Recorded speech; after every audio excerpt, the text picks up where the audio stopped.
Dillon Danis, Logan Paul, they got it done in a boxing ring. I do believe this played out exactly the way that I said it was going to. Didn't I say that he was going to try to choke him out or whatever and get disqualified? Like, I'm pretty sure I said that.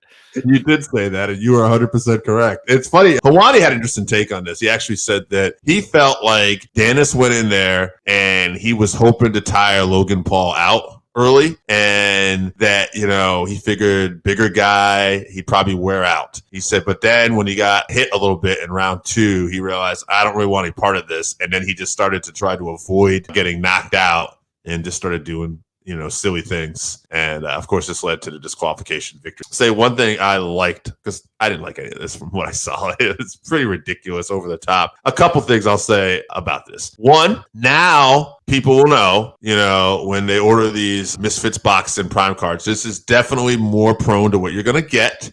And I would say Logan Paul's brother, Jake, is actually more on the serious side, but it's more entertainment. It's more goofy. Don't take this so seriously if you're going to buy this and this is what you're into. Know what you're getting. One thing about Logan Paul, which I'm sure, again, combat sport fans maybe not be a fan of, but as a guy who we kind of work with his podcast now, I kind of had to say, well, after he won his fight and he gets on there and he talks about how this is my hobby, WWE is my passion, and he challenges Rey Mysterio.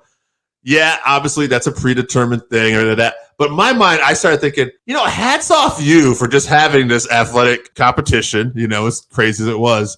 And you still were enough thinking, okay, I got to promote my next venture that I'm doing. And you didn't forget about it. You kept your eyes on the prize. As a hustler, my hat's off to you, Logan Paul. As a boxer, maybe not. And Dillon Danis certainly wasn't up to this task at all. Yeah, nobody better than Jake and Logan at promotion. Shout out to them. I mean, what they've built with this whole YouTube boxing thing is infuriating and also impressive at the same time. As a money-making venture to get people to watch people who don't know how to fight at all fight is incredible. But the actual fight, and we don't even need to talk about the KSI and Tommy one. I watched that as well. It was absolutely horrendous. It was the worst fight I've ever seen. Logan and Dillon, the goal was to go in there. They both live on the internet. The goal is to not become an internet meme of getting knocked out. Mission accomplished. Does not make for an exciting fight. Yeah, I don't know. I don't know what to say. What I thought was going to happen, some carny bullshit, is what happened. So I was surprised that Dillon was not able to take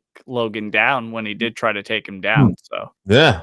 I don't know what else. Dillon Danis' striking was atrocious. You could tell he did not do any striking in a camp or at all. It was just god awful. I won't be fooled into buying one of these ever. We got a question in the chat here, and I find it interesting. If Hazmat were to get the title fight against Sean Strickland, who do you guys think is most likely to win? I will just say a lot of this is going to depend on how Hazmat looks this weekend. If Chimaev looks as dominant, impressive as I think he will, because I think middleweight is definitely his weight class, then I would favor him over Strickland.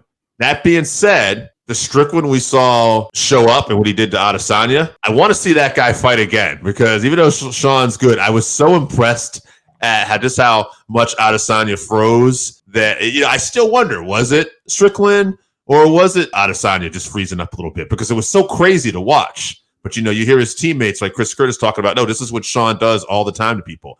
So it would be fascinating. And I do think Chimaev and Strickland have sparred together a little bit, too, in the past. But I would go Chimaev, gun to my head. Yeah, Sean Strickland is not walking down Chimaev like he was doing to Izzy. I'll tell you that. I don't think that ends very well for Strickland. I think he gets finished inside 2 rounds. We'll see.